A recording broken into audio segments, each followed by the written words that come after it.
Hello everybody, my name is Sophie and I work for a charity called Edukid, so you might not have heard of Edukid before.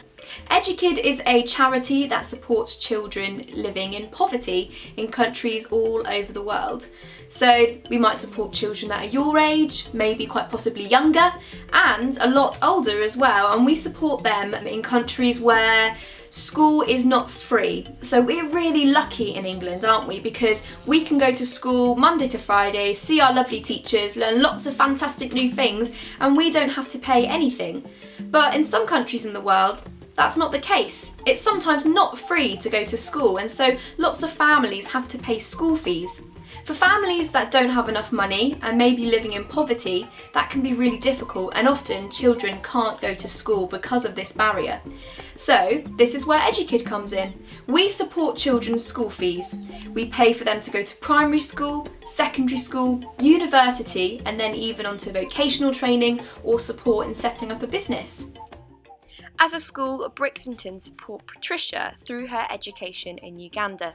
But before we talk more about Patricia, I thought it might be quite nice for us to look at Uganda as a country and learn some new things.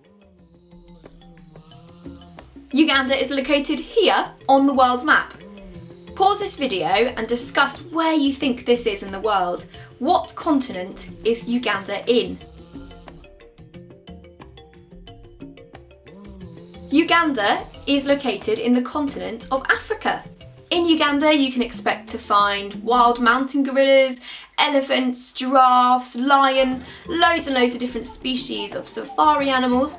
The temperature is always really hot in Uganda as well because the equator runs right through Uganda. My last fact about Uganda is that there is a very famous river that runs through it. It's the longest river in the entire world. It starts with the letter N and it's most famous for running through Egypt. Does anybody know what the river's name is? Pause this video and discuss with your teachers. The name of the river is the River Nile. Well done if you got it right, and don't worry if you didn't, you learned something new today, and next time I ask you, you'll know the answer to the question. Now, let's go back to the map. This is a map of Uganda, and Edukid work up here in the north in a town called Gulu. The communities that Edukid work with in Gulu live in homes such as this. This is a traditional Ugandan banda. As you can see, it only has one room, and this room will be used for the kitchen space, the living space, and also a bedroom. The banda's roof is made from hay that's been weaved together. You might have actually seen some thatched roofing before in your local town or local area. If you have, why don't you discuss it with your classroom? Where have you seen thatched roofing before? The banda walls are made up of a mixture of mud and cow manure, and this is sort of cooked in a fire oven and turned into bricks. Now to introduce Patricia. This is the little girl that you are supporting through education in Uganda, and all that fundraising helps her to go to her local primary school called Korombe. I was lucky enough to be able to fly out to Uganda last February and meet Patricia myself. I asked her if there's anything she'd like to say to you guys, and this is what she said. Hello, my name is Patricia. I go to Korombe Primary School and I am in class 2. My favourite subject is English, and when I'm older I would like to be a hairdresser. I love to play dodgeball with my best friends at playtime, and my favourite thing to happen this year is that I can go to primary school. I want to say to all of the children at Brixington School, thank you for paying my school fees. May God bless you. Going to school is so important for every child. This is because it helps us to learn, build friendships, and also gets us the skills that we need one day to get the jobs we want. For all of the children that we support through education, going to school also helps to break the cycle of poverty. I'd like you to pause this video now and discuss what jobs you want to do when you're older. What do you need to know in order to do that job? What skills do you need to have? What qualifications do you need to have?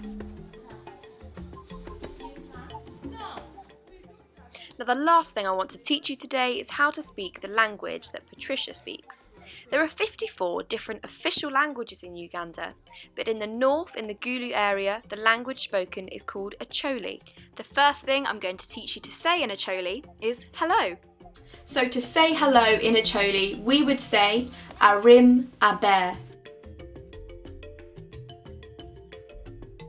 Now the second piece of language I'd like to teach you is probably not that helpful in a conversation, but it is funny, so I will teach you it. So we're going to learn how to say I like bananas in Acholi. So to say I like, we say Amaro.